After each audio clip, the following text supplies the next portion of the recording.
আজ হচ্ছে মঙ্গলবার, মঙ্গলবারেরও দেখো সেমই ব্রেকফাস্ট। আজকে হচ্ছে চা, লিকার টি, সাথে একটু লুচি, সাথে এই যে মুড়ি মুড়ি ধনেপাতা এর মধ্যে সবই দিয়েছি। বাদামটা ভাজা হচ্ছে, চানাচুরও দিয়ে দিয়েছি। আর এই দেখো আমার নতুন স্প্রাউটও তৈরি হয়ে গেছে। আজকে সকালেও খেয়েছি, কালকেও খেয়েছিলাম, বললাম না যে তৈরি করছি। এগুলো কয়েকটা একটু ছড়িয়ে দিই, আরও ভালো লাগবে। গুড মর্নিং, আজ হচ্ছে মঙ্গলবার। দেখো সেম টিফিন, লুচি রয়েছে, চা রয়েছে, মুড়িটা অয়ন মাখছে। তুমি খেয়ে দেখো, খাকে দেখো না, তুমি খাও না, খেয়ে দেখো না। আমি কিছু ভালো হবে না। লঙ্কা দেখো, ধনেপাতা দিয়ে। আর সকালবেলা হলেই মুড়ি, কোনো কিছু হলে। আজকে ভাবছিলাম কি আলুর পরোটা খাবো এর মধ্যে একদিন, তো ভাবলাম এর মধ্যে একদিন আলু পরোটা খেতে হবে, কারণ বেশ ওয়েদারটা ঠান্ডা ঠান্ডা হয়ে গেছে। যেই সকাল হলো না, মুড়ি মেখে নিলাম। ছাদে গেছিলাম হাঁটতে, ছাদ থেকে হেঁটে হেঁটে নিচে চলে এলাম। জামা কাপড়ও মেলে দিলাম ছাদে। আমার বারান্দায় সমস্ত ব্যবস্থা আছে জামা কাপড় মেলার, কিন্তু ছাদের রোদটা খাওয়ানো। আর এই সময়টা আমার বারান্দায় রোদ পড়ে না, পুরো গরমকালটা আমার বারান্দায় রোদ পড়ে না। সাউথের দিকে বারান্দা, যেই সেপ্টেম্বর মাস পড়বে বারান্দাটা একদম সুন্দর রোদ পড়তে থাকবে। সেপ্টেম্বর থেকে এপ্রিল অবধি রোদ থাকে আমার বারান্দায়। তো ছাদে গিয়ে জামা কাপড়টা যখন মেলে দিই, ছাদে প্রচুর তার লাগানো আছে, তো এই জামা কাপড়টাও মেলে দিই, বেশ ভালো লাগে। হাওয়া খাওয়া হয়, জামা কাপড়গুলো একদম সুন্দর করকরে রোদ খেয়ে হেভি ভালো লাগে। আর এরকম জামা কাপড় পরতে কত ভালো লাগে দেখবে, সুন্দর একদম রোদে করকরা জামা কাপড়, দারুণ লাগে, তাই না বলো? এখন তো আমাদের ছাদই নেই, আগে আমাদের ছাদ ছিল, সব কিছু ছিল। ছোটবেলায় আমি তোমাদেরকে খাওয়ার চ্যানেলে গল্প করেছি, জানো তো। আমি যখন ছোটো ছোটো মানে তখন কোন ক্লাসে পড়ি, 7-7 পড়ি, তখন সবে আমার বন্ধুরা তাদের জমি বিক্রি করে ফ্ল্যাট করছে, ফ্ল্যাট হচ্ছে। এবার যেসব বন্ধুদের জমি জায়গা বিক্রি করে ফ্ল্যাট হচ্ছিল না, তাদেরকে আমার হেভি লাগতো। তো ওরা ফ্ল্যাটে থাকে আর আমরা বাড়িতে থাকি, আমার একদম ভালো লাগে না। মাকেও বলেছিলাম, মা বাড়ি টাড়ি বিক্রি করে দিয়ে, জানতেও খুব পাকা পাকা কথা বলতাম, মা বাড়িটা বিক্রি করে দিয়ে চলো না মা একটা ফ্ল্যাট কিনে নিই। মা বলছে চুপ কর, নিজের ছাদ থাকে না, কিছু থাকে না। যে কে বলেছে বিশাল বড় বড় ছাদ থাকে, সব থাকে, চলো ফ্ল্যাটে চলে যাই। আর এখন তখন তাদেরকে খুব লাগতো না, বাবা ফ্ল্যাটে থাকে আর আমাদের নিজেদের বাড়ি, বাজে। আর এখন মানুষ একটু বাড়ি আর জায়গা কিনতে, একটু জল খাবো, আগে একটু জল খেলাম। রান্নাঘরের এই টুকটাক কাজগুলো করতে করতে অনেকক্ষণ জল খাওয়া হয় না।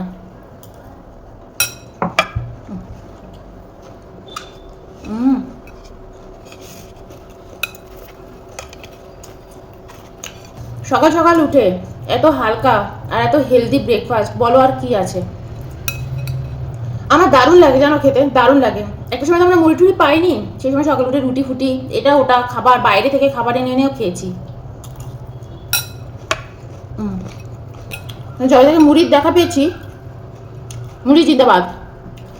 আগে আমরা রাত্রি 9টার সময় তো পিৎজা এটা ওটা আনিয়ে খেতাম। আর শনি রোববার হলে বাইরে খুব একটা আমার যেতে কোনোদিনই ভালো লাগতো না।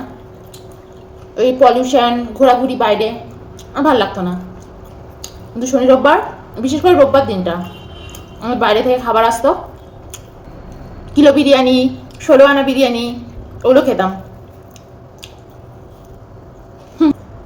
আর আজ দেখো, যবে থেকে তারপরেতে আমার ওরকম সমস্যাটা হলো শরীরে, প্রকৃতি আমাকে বুঝিয়ে দিল যে নে, আমাদের এখানে একটা রেস্টুরেন্ট আছে, পাঞ্জাবি রেস্টুরেন্ট, পাঞ্জাবি কি যেন ওটার নাম, হেভি ফাটাফাটি রেস্টুরেন্ট। ওখানে তো আমাদের নিয়মিত নান পুরি এগুলো একদম খাওয়া হতো, স্টাফড আলু, চিকেন, মালাইকারি এগুলো খেতাম।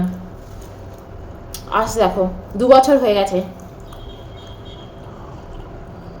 এখন নিয়ম করে দিয়েছি বছরে 5 বার, 5 দিন খাবো, যা ভাল লাগে।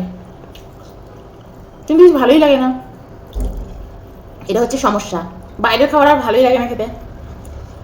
কিন্তু হুট করে দরকার পড়লো, সমস্যা হলো আমার, আমি ব্যস্ত, আমি বাইরে ঘুরতে গেছি বা ঘরেই কোনো কাজে ব্যস্ত, তখন এনে খাবো।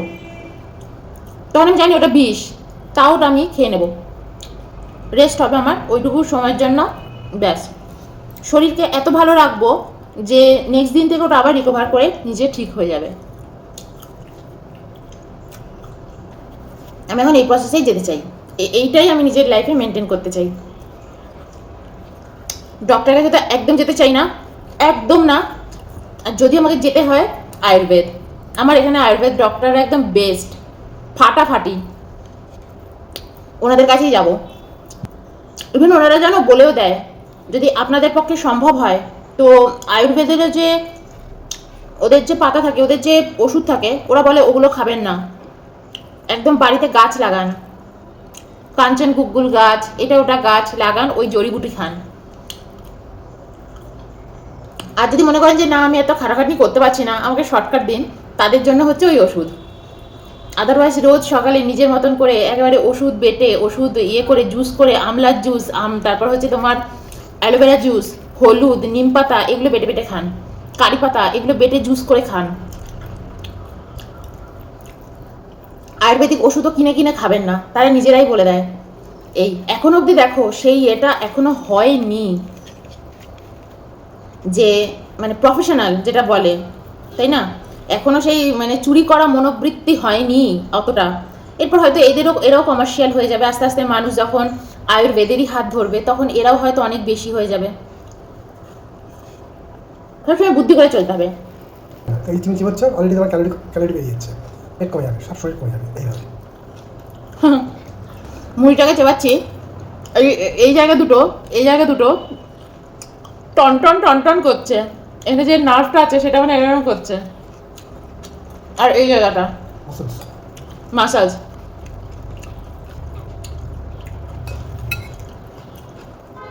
অয়ন বলছে বসে বসে এক্সারসাইজ হচ্ছে, বসে বসে। ওরে মুড়ি রে, বসে বসে এক্সারসাইজ হয়ে যাচ্ছে।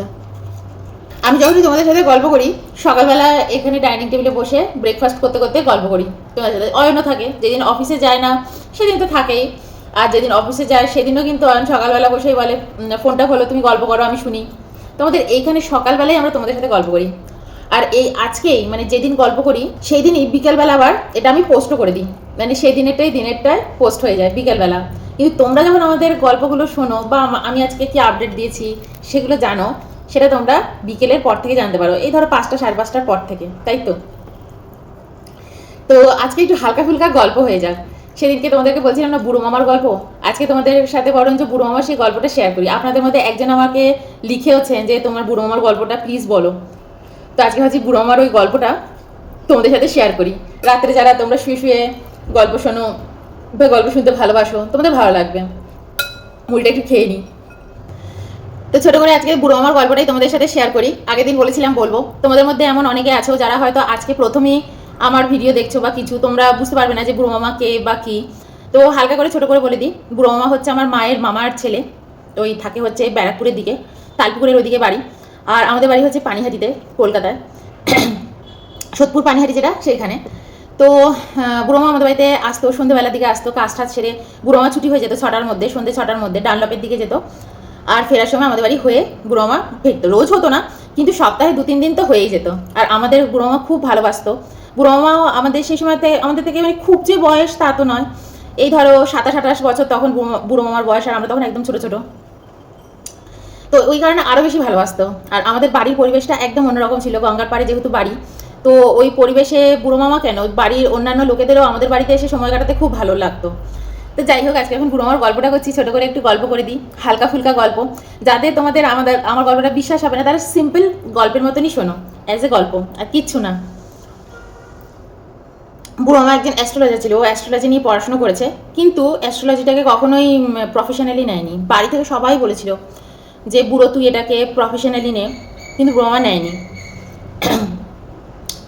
তো যাই হোক, আমাদের বাড়িতে আসতো সন্ধেবেলা, আর ওই সময়টা না আমাদের বাড়িতে কারেন্টটা অফ হয়ে যেত, আর আমাদের বাড়িতে না মানে গল্পের আসর বসতো। আর সন্ধ্যেবেলা আমরাও তাড়াতাড়ি পড়াশোনা করে নিতাম, কারণ বুড়ো মামা আমাদের বাড়িতে আস্তে আস্তে 7টা 7:30টার পরেই আসতো। 6টার সময় কাজ হয়ে যেত, ডানলপ থেকে আমাদের বাড়ি ওখানে আসতে 7:30 8টা ওরকম বেজে যেত। 8টা বাজতো না, 7:30টার মধ্যে আমাদের বাড়িতে একদম ঢুকে যেত। তো বুড়ো মামার আসা যাওয়ার পথেও অনেক গল্প আছে, কারণ আমাদের ওখানে একটা বাস স্ট্যান্ড আছে, বেঙ্গল কেমিক্যাল, ওটা হচ্ছে প্রফুল্লচন্দ্র রায়ের। ওই রাস্তাটা ওই সময়, এখন ওখানে মনে হয় মেডিকেল কলেজ বা কিছু তৈরি হচ্ছে, কিন্তু আমি যে সময় কথা বলছি বা আমার বিয়ের আগে অবধি ওই জায়গাটা একটা ভুতুরে জায়গা ছিল, ভুতুরে জায়গা, ভুতুরে রাস্তা বলতো সবাই। তোমরা যারা পানিহাটি সম্পর্কে অবগত তোমরা জানবে, আদারওয়াইজ তোমরা জানবে না।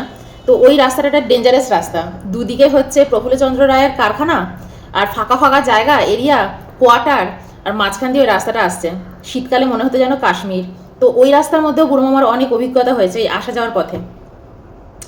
আর ওখানে রাত্রি 9টার পরে রিক্সা পাওয়া যেত না, রিক্সা স্ট্যান্ড ছিল কিন্তু রিক্সাওয়ালারাও রাত্রি 9টার মধ্যে চলে যেত বাড়ি। তো ওই রাস্তাতে অনেক অভিজ্ঞতা আছে, যেটা অয়নের জেঠিদের সাথেও হয়েছে। অয়নের জেঠিও তো পোস্টমাস্টার, তো উনিও রাত্রিবেলা ওই রাস্তা দিয়ে যাতায়াত করেছে, তো সেই সময়েরও কিন্তু অনেক গল্প আছে। তো আজকে বুড়োমার গল্পটা বলি, যেটা বলছিলাম। তো বুড়োমা একদিন একটা গল্প আমাদের সাথে করেছিল যে বুড়োমা আমার মামা বাড়ির ওখানে, আমার মামা বাড়ি হচ্ছে সোদপুরে, মানে একদম সোদপুর স্বদেশী, ওইখানটাতে হচ্ছে আমার মামা বাড়ি। তো বুড়োমা ওখানেও দেখা করতে যেত, কারণ দিদার সাথে দেখা করতো। দিদা হতো আমার বুড়োমা, মানে আমার মায়ের যে মা সে হচ্ছে পিসি, কারণ আমার মায়ের মামার ছেলে। তো আমার দিদা হচ্ছে বুড়ো মামার পিসি, তো মাঝে মাঝে পিসির সাথে দেখা করতে যেত। ওইখানে আমাদের একটা কাঠের মানে ইয়ে ছিল, মানে ফ্যাক্টরির মতন ছিল, কারখানাও বলতে পারো, বড় বড় কাঠ কাটা হতো ওখানে, মানে গাছ কেটে ওখানে বড় বড় সব কাঠের মানে গোডাউন ছিল। তো ওই গোডাউনের মালিকের কোনো আত্মীয় ওইখানেই থাকতো, উনি ওই ভিতরে অনেক লোকজনও থাকতো। তো একদিন বুড়োমা রাত্রিবেলা, এটা বুড়োমার সাথে ঘটেছে দিদার সাথে দেখা করতে যাওয়ার সময়। তো বুড়োমা বলছে যখন ওখান থেকে ফিরছে দিদার সাথে দেখা টাকা করার, আমাদের স্বদেশীর ওখানে আমার মামা বাড়িটাও একদম মেন রোডের কাছাকাছি, একদম মেন রোডের সামনে, বিটি রোড। তো বুড়োমা যখন রাত্রিবেলা বাড়ি ফিরছে তখন 10টা বেজে গেছে, আর বুড়োমা যেখানেই যায় গল্প করতে করতে বুড়োমা রাত্রির করেই করে সেখানে। তো দিদার সাথে দেখা টাকা করে গল্প টল্প করে খাওয়া দাওয়া করে রাত্রিবেলা ফিরছে। তো ওই রাত্রিবেলা 10টার সময় একজন মহিলা বুড়োমাকে নাকি ধরেছিল, সেই সময় রাস্তায় লোক গিজগিজ গিজগিজ করছে। তো বুড়োমাকে বলেছে যে আমি আমি আপনাকে জানি, আপনি তো ওই বাড়িতে আসেন, আমি আপনাকে চিনি, আপনি তো হাত দেখতে পারেন। তা বুড়োমা তোকে ওখানে সবাই জানতো যে হাত দেখতে পারে, মামা বাড়ির ওখানে। তো উনিও ধরেছে, বলছে আমার হাতটা একটু দেখে দিন না। তখন বুড়োমা বলছে দেখুন, আমি তো এখন রাত্রিবেলা হুট করে হাত দেখতে বসতে পারবো না, আর আমাকে এখন বাড়ি যেতে হবে, আমি নেক্সট দিন এসে আপনি একটা দিনক্ষণ বলে দেবেন, আমি নেক্সট দিন আপনার হাত দেখে দেবো। তখন বলছে যে না, নেক্সট দিন আমি হয়তো ব্যস্ত হয়ে যেতে পারি, চলুন না আজকে আপনি আমাকে একটু হাতটা দেখে দিন না, বা ইয়ে করে দিন না, নেক্সট দিন আপনি আমাকে বরঞ্চ বলে দেবেন বা কিছু, এরকম বলেছে। তখন বুড়োমা বলছে এই তো এত খুব জোর জবরদস্তি করছে। আর বুড়োমার কাছে না সবসময় একটা ইয়ে থাকতো, তোমার ওই নীল রঙের না, ওই যে সেই কাগজের স্ট্যাম্প মারে যেটা, ওটাকে কি বলে জানো? কার্বন কপি না, ওই বাক্সর মধ্যে থাকতো পুরো কালি, ওটা হচ্ছে কালি আর ওটা হচ্ছে, হ্যাঁ একটা বাক্স থাকতো কার্বনের। ওই বুড়ো মামা না ওটা কি করতো, সব সময় বুড়োমার কাছে একটা আতস কাজ থাকতো, একটা ইসের, বুড়োমা ওটা দিয়ে সারাক্ষণ করে হাত দেখতো। আর থাকতো ওই কালির ইয়েটা, সব সময় থাকতো ওটা বুড়োমার কাছে, কারণ ওটা বুড়োমা অফিসেও নিয়ে যেত। আর বুড়ো সেই সময় না আমাদের কাছে মোবাইল ছিল না, বুড়োমার কাছে একটা ব্যাগ থাকতো এরকম এরকম সাইজের চৌকো ব্যাগ, যেটা হাতের মধ্যে ঝুলিয়ে নিয়ে যেত, একটা চেন থাকতো ব্যাগের মধ্যে, ওর মধ্যে সমস্ত অফিসে যাওয়ার সময় কাগজপত্র বা খুঁটিনাটি যে জিনিস ওরকম একটা ব্যাগের মধ্যে হাতের মধ্যে ঝুলিয়ে বুড়োমা নিয়ে যেত। এখানটাতে ওটা একটা কোনা দিয়ে একটা সরু লেজের মতন থাকতো, ওটা হাতের এখানটাতে বুড়োমা ঝুলিয়ে হাতটাকে ইয়ে করে চলে যেত। সেই সময় ওই স্টাইলটা, ওই ব্যাগটা খুব উঠেছিল, এরম সাইজের ব্যাগটা, কালো রঙের। আর বুড়োমার অফিসেও সবাই ওরকম হাত দেখতে খুব ইয়ে করতো, বুড়ো একটু হাত দেখা, সুকান্ত নাম ছিল বুড়ো মামার, সুকান্ত তুমি একটু হাতটা দেখে দাও, সুকান্ত তুমি একটু হাতটা দেখে দাও। তো বুড়ো মামাটা সবসময় রাখতো, ওটা কিন্তু বুড়ো মামার একটা শখ, অ্যাস্ট্রোলজিটা হচ্ছে বুড়ো মামার একটা শখ। তো যাই হোক, তা বুড়োমা তখন বলেছে দেখুন, আমি আপনাকে ওইভাবে তো হাত দেখতে এখন ইয়ে করতে পারবো না। আর বুড়োমা কি করতো, একটা কাগজ রাখতো, মানে তোমার হাতটা ওই কালির ইয়েটার মধ্যে এরমভাবে রাখতে হবে, রেখে তোমার হাতের ছাপটা বুড়োমা ওই কাগজের মধ্যে তুলে নিত, তুলে নিয়ে বুড়োমা চলে যেত বাড়িতে। এটা বুড়োমা রেগুলার করতো, এটা আমি বুড়োমার কাছে দেখেছি। তোমরা যদি এরকম অন্য কারোর কাছে দেখে থাকো বলো, জানিও। তো বুড়োমা ওটা সবসময় সাথে রাখতো, কারণ ধরো অফিসে বা কেউ বা কোথাও বুড়োমাকে রাস্তায় এরকম হুট করে ধরেছে, আর বুড়োমার সাথে এটা হামেশাই হতো যে আমার হাত দেখো, আমাকে একটু বলে দাও তুমি। তখন বুড়োমা কি করতো, ওই সময় তো বসে যেতে পারবে না, বলতো তুমি আমাকে ছাপটা দিয়ে দাও, আমি পরে দেখে তোমাকে উত্তর দিয়ে দেবো। তো বুড়োমা ওর জন্য সবার ছাপ নিত, ওই কালির ইয়েটাতে ছাপ নিয়ে কাগজে তুলে কাগজটা নিয়ে যেত, কাগজটা দেখে বুড়োমা বলে দিত। তো বুড়োমা তখন বলেছে ঠিক আছে, রাত্রিবেলা ওই মহিলা ধরেছে, তো বুড়োমা বলেছে ঠিক আছে আপনি আপনার হাতের ছাপটা দিয়ে দিন, আমি ওটা নিয়ে গিয়ে নেক্সট দিন আপনাকে বলে দেবো, জানিয়ে দেবো, কিন্তু আমার আস্তে আস্তে 3 দিন লেগে যাবে, কারণ এখানে তো আমার পিসির বাড়ি, আমি রেগুলার আসতে পারি না। তো মহিলা বলছে ঠিক আছে আপনি তাহলে সেটা করুন। তা বুড়োমা তখন ওনার বাড়িতে গেছে, মানে ওনার বাড়িটা দেখিয়েও দিয়েছে উনি, গিয়ে বাড়িতে ঢোকেও নি, বারান্দাতেই, কারণ নেক্সট দিন বুড়োমাকে ওখানেই আসতে হবে, বলতে হবে। বুড়োমা বাড়ির সামনে এসে দেখছি মানে অন্ধকার অন্ধকার, কাঠের ফ্যাক্টরির ভিতরে অন্ধকার অন্ধকার, কোয়ার্টার ওখানে। তো বারান্দা দাঁড়িয়ে বুড়ো মা হাতের ছাপটা নিয়ে কাগজে নিয়ে ওনার নাম সমস্ত কিছু জেনে ঠেনে নিয়ে বুড়ো মা বাড়ি চলে গেছে। বাড়িতে গিয়ে আর বুড়ো মা এই কাজগুলো বাড়িতে করতো একদম মানে রাত্রিবেলা, অনেক রাত্রিবেলা খেয়ে দিয়ে উঠে 12টা 1টা।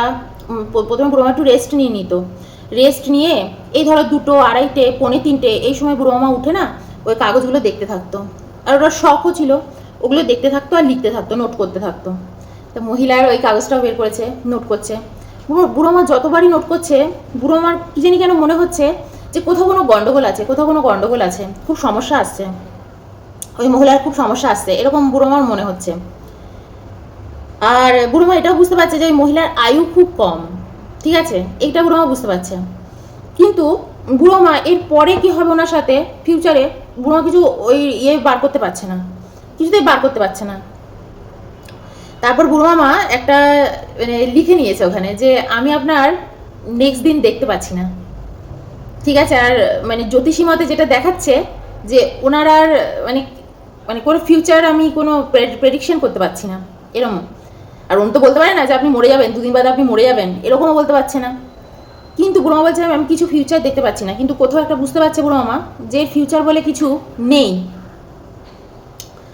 এইবার বুড়ো মা বলছে কি বলবো আমি ওনাকে গিয়ে, এ তো মহা সমস্যা মানে পড়ে গেলাম, এটা তো একটা মানে চিন্তায় পড়ে গেলাম।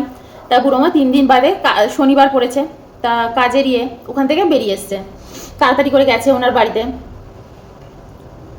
তখন কটা বাজে, বিকেল 4টে এরকম সময় হবে। তো বুড়ো মা যখন ওনার বাড়ির অ্যাড্রেসটা জানতোই, কাঠের ওইখানে, আমার দিদার ওখানেও দেখা হয়ে যাবে বুড়ো মামার। তো যখন ওখানে এসছে সে দেখছে ওখানে অনেক লোক, মানে বেশ লোক, 100-150 এরকম লোক বাড়ির সামনেই সিম্পল একটা কিছু অনুষ্ঠানের মতন হচ্ছে। তো বুড়ো মামা ভিতরে ঢুকেছে। তো অনেকে ভেবেছে উনিও হয়তো নিমন্ত্রিত এরকম কেউ। তা বুড়ো মামার নামটা ওনার বলেছে যে ওনাকে একটু ডেকে দেবেন, এই বাড়িটাই তো আগের দিন মনে হলো আমি এসেছিলাম, ওনাকে কি একটু ভিতর থেকে ডেকে দেবেন। তখন ওরা তখন বলছে যে কার কথা বলছেন বলুন তো, বলছে হ্যাঁ আমি ওই মহিলার কথা বলছি। তো ধরো বুড়ো আমার সেই সময় কীরকম বয়স, 28-29 বছর বয়স, আর ওই মহিলার সেই সময় বয়স হচ্ছে ধরো 40-45 এর মধ্যে। তা বলছে ওনাকে একটু ডেকে দেবেন, বলছে এবার ওনার ছেলে মেয়েও রয়েছে, হাজব্যান্ডও রয়েছে, বলছে আমি ওনার হাজব্যান্ড হই, আমাকেই বলুন। তো বলছে ওনাকে একটু যদি ডেকে দেন তাহলে খুব ভালো হয়, ওনাকে একটা জিনিস দেওয়ার ছিল, ওনার সাথে একটু কথা বলার দরকার ছিল। তখন বলছে আপনি ভিতরে আসুন। আপনি কার কথা বলছেন? বলছে আমি এই নামটা ধরে বলেছে যে আমি এনার কথা বলছি। তখন বলছে আসুন তো ভিতরে। তা ভিতরে গেছে বুড়ো মামা। তখন চেয়ারের উপর ফটো রাখা আছে, গলায় মালা পরানো, হচ্ছে রজনীগন্ধার মালা পরানো। তো বলছে এনার কথা বলছেন? বলছে হ্যাঁ। বলছে তখন যে এনার তো আজকে শ্রাদ্ধ শান্তি চলছে, 13 দিন আগে উনি মারা গেছেন, 13 দিন আগে উনি মারা গেছেন। তা ওনার আজকে কাজ চলছে, যেটা বলে না যে বাৎসরিক না, ওই কাজ যেটা 13 দিন বাদের যে কাজটা হয়, শ্রাদ্ধ অনুষ্ঠান যে কাজ, সেটা চলছে। তখন না বুড়ো মা পুরো অবাক হয়ে গেছে, বলছে না না আমি ওনার সাথে 3 দিন আগে দেখা করেছি, রাত্রি 10টা সেই সময় বেরিয়েছিল, আমি পিসির বাড়ি থেকে বেরোচ্ছিলাম। উনি আমাকে বারবার ইনসিস্ট করেছেন যে আমার ওনার যেন হাতটা আমি দেখে দিই। তা আমি ওনার হাতে ছাপ নিয়ে গেছি, দেখুন এই যে আমি ছাপ নিয়ে গেছি। আর ওনাকে আমি ওটাই বলতে এসছিলাম যে আমি আপনার মানে কোনো ফিউচার দেখতে পাচ্ছি না, ফিউচার কিছু দেখতে পাচ্ছি না আমি আপনার, এটা বলার জন্য আমি ওনাকে এসছি। তো বুড়ো মা অত আর ভেঙে কিছু বলেনি ওনাকে, ওনার হাজব্যান্ড তো আর জিজ্ঞেস করেনি বুড়ো মামাকে কিছু, বুড়ো মা ওনাদের কিছু বলেনি, বুড়ো মা এগুলো আমাদের বলেছে। বলছে তারপর বুড়ো মাকে ওখানে বসিয়েছে। বুড়ো মা না পুরো মানে এত স্টান্ড হয়ে গেছে, বুড়ো মা তো পুরো একদম নার্ভ গন্ডগোল হয়ে গেছে, ওখানে পারলে বুড়ো মা মানে অজ্ঞান হয়ে যায়, এরকম অবস্থা। বলছে আমি 3 দিন আগে ওনার সাথে দেখা করেছি, 3 দিন আগে, মারা গেছেন 13 দিন আগে। তারপরেতে বুড়ো মা ওখান থেকে আসে, প্রণাম করে নিয়েছে, প্রণাম করে ওখান দিয়ে চলে যায় বাড়িতে। তো এই অভিজ্ঞতাটাই বুড়ো মামা আমাদের সাথে শেয়ার করেছিল। আর ওনার এমন না যে ওনার চেনা পরিচিত ছিল বুড়ো মামা বা কিছু, 3 দিন আগে বুড়ো মামাকে উনি হাত দেখতে বলেছেন, 3 দিন বাদে বুড়ো মামা ওনাকে উত্তর দিতে গেছে, সেদিনই ওনাদের শ্রাদ্ধ শান্তি চলছিল, জানতে পেরেছে 13 দিন আগে উনি মারা গেছেন। তো এই একটা ঘটনা রয়েছে, তোমাদের কেমন লাগলো জানিও, তোমরা হয়তো রাত্রির বেলা থেকে শুনছো, আশা করছি মোটামুটি ভালোই লাগবে। সত্য ঘটনা, একদম বুড়ো মামার জীবনের সত্য ঘটনা বুড়ো মামা আমাদের সাথে শেয়ার করেছে। এরকম অনেক অভিজ্ঞতা হয়েছে বুড়ো মামার সাথে, আমাদের বাড়িতে এরকম অনেক অভিজ্ঞতা রয়েছে অনেকের সাথে। তোমাদের যদি ভালো লাগে মাঝে মাঝে এরকম শেয়ার করব। তো চলো আজকে এই অবধি, বাই।